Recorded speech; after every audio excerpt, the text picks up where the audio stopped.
saya, Serelia Clary Santoso, dengan NIM 218114063, dan pada kesempatan kali ini, di video ini izinkan saya untuk menjelaskan 10 penggunaan bahasa Indonesia yang masih suka disalahartikan atau salah kaprah sehingga orang-orang mengartikannya berbeda-beda, padahal itu hanya satu kata yang artinya seharusnya sama.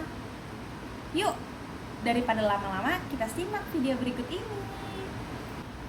Nah, salah kaprah ini sering ditemukan dalam bidang sosial yang menjadikan makna suatu kata tersebut mengalami perluasan ataupun penyempitan. Maka dari itu, kata yang pertama yaitu ada ubah atau rubah. Nah, itu kan terdengarnya sepertinya kayak mirip-mirip aja tapi dari dua kata itu memiliki arti yang berbeda. Ubah atau rubah, yang awalnya diawali dengan U, yang awalannya diawali dengan R. Apa sih bedanya? Dalam KBBI, ubah adalah menjadi lain atau berbeda dari semula, seperti menggantikan atau ganti. Tetapi rubah merupakan hewan yang biasanya itu kita temui pastinya di kebun binatang, bukan ubah.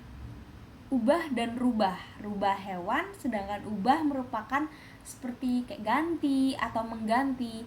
Nah, kenapa sih merubah itu sering disalahartikan? Karena yang benar itu bukan merubah, tapi mengubah. Mermeng. Apakah mer ada di dalam kata-kata imbuhan yang selama ini kita pelajari? Tentunya tidak. Maka dari itu, kata imbuhan yang tepat untuk kata ubah ini merupakan mengubah, bukan merubah. Seperti itu. Yang kedua adalah penggunaan kata presensi dan juga absensi. Nah, kenapa sih ini suka disalahartikan? Presensi menurut KBBI merupakan kehadiran, sedangkan kita sering menyebutkan dengan kata-kata udah absen belum? Nah, absen di sini merupakan atau menyatakan tanda ketidakhadiran seharusnya, sedangkan presensi ini merupakan tanda kehadiran. Maka dari itu masih juga banyak yang suka salah mengartikan dengan menyebutkan presensi itu adalah absensi.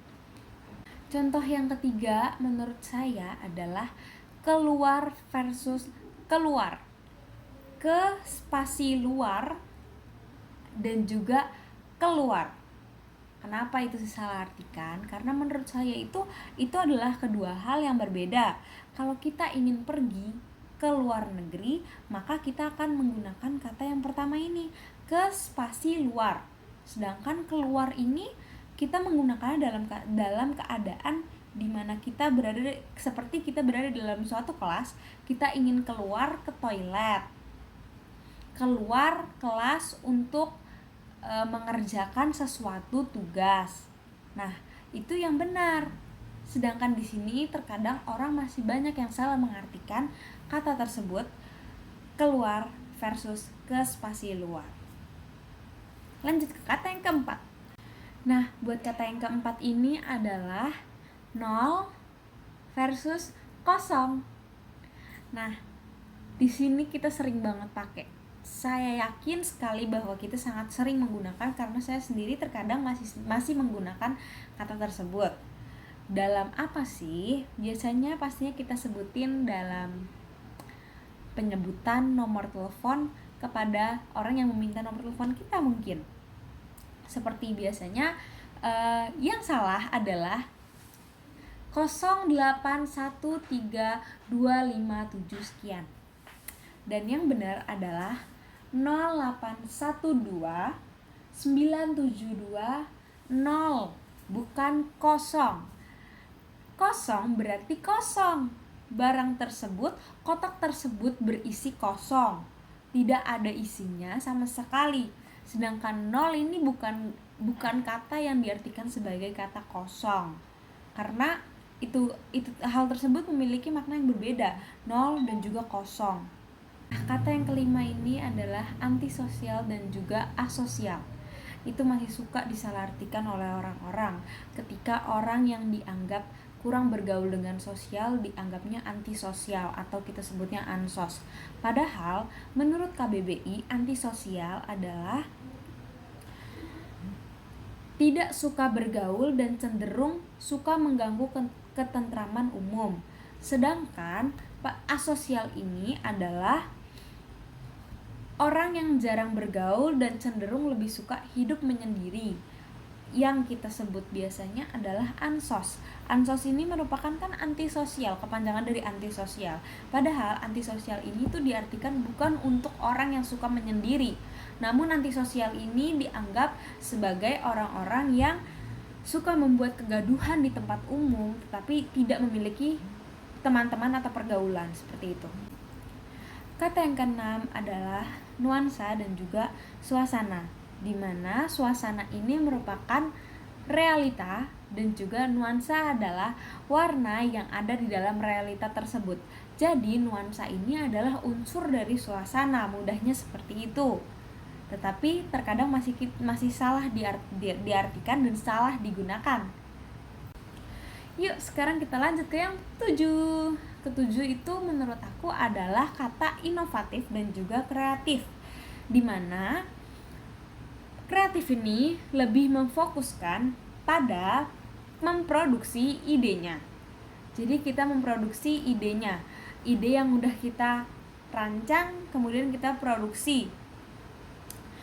Tetapi inovatif ini merupakan dia tuh lebih fokus yakni ke menciptakan sesuatu hal yang baru. Nah, kreatif ini tuh tidak selalu dari hasil inovatif kita. Maksudnya, kreatif ini tuh bisa jadi kita menggunakan produk orang lain, tapi kita menuangkan beberapa ide kita yang kita modifikasi dengan kreativitas kita sehingga itu menjadi hal yang baru lagi. Sedangkan inovatif atau inovasi ini merupakan ide baru atau mudahnya yaitu ya kita menciptakan sesuatu yang baru yang belum ada di pasaran atau belum ada di luaran, seperti itu. Sekarang kita lanjut ke yang ke-8. Nah, yang ke-8 ini masih banyak yang suka salah mengartikan antara replikasi dan juga repetisi atau menganggap hal tersebut sama. Repetisi merupakan arti yang sama dengan replikasi. Tapi, repetisi merupakan pengulangan kembali perlakuan dalam suatu eksperimen dengan kondisi eksperimen yang sama. Nah, sedangkan replikasi ini merupakan pengulangan juga, namun kita sebelum melakukan pengulangan, kita melakukan replika tersebut. Replika terlebih dahulu terhadap perlakuan tersebut. Contoh yang paling akurat adalah ketika kita melakukan replikasi pada saat uji pada laboratorium. Pada uji laboratorium yang kita lakukan adalah replikasi, di mana kita membagi menjadi tiga sampel yang sama namun berbeda tempatnya. Sedangkan repetisi adalah melakukan pengukuran di satu sampel yang sama namun kita ulangi secara 3 kali ataupun lebih. Yuk kita lanjut ke kata yang ke-9, di mana banyak orang yang masih salah mengartikan dari kata acuh dan juga tidak acuh. Orang-orang masyarakat sekitar masih mengartikan kata acuh ini adalah tidak peduli ataupun tidak perhatian. Padahal menurut KBBI, acuh ini berarti peduli atau mengindahkan. Nah, kalau tidak peduli berarti kita menyebutnya dengan sebutan tak acuh. Jadi itu masih suka disalahartikan. Kita lanjut ke kata yang terakhir, 10. Nah, yang terakhir adalah penggunaan kata psikolog dan juga psikiatri atau psikiater.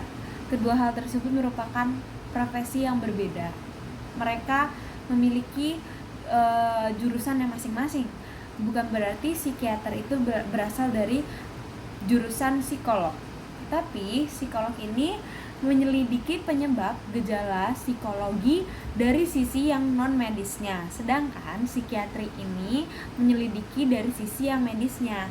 Jadi perbedaannya juga ada di pendidikan, di latar belakang pendidikan dari kedua hal tersebut.